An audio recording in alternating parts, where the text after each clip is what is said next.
Viewers, क्या हाल चाल है? ठीक ठाक हैं। तो आज का जो सा रिव्यू है वो ये है कि 86 करोला जो सी कलर हो रही है, रिस्टोरेशन हो रही है, वो आपको मैं वीडियो दिखाऊंगा कि ये कितने में कलर हो रही है।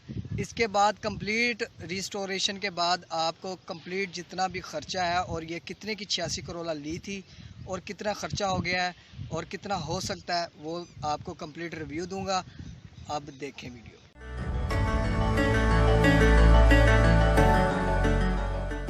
ये है जी 86 करोला। और अगर शावर करवाने के पैसे की बात की जाए कि ये कितने में शावर हो जाती है 86 करोला, तो ये 17,000 में शावर हो रही है। और इससे जो सी नेक्स्ट वीडियो आएगी वो कंप्लीट रिस्टोरेशन की होगी। उस वीडियो में मैं आपको बताऊंगा कि ये गाड़ी कितने की परचेज़ की गई थी और इसमें कितना खर्चा आया और कौन सी चेंजिंग इसकी की है और ये कितने में हमें गाड़ी डल गई है।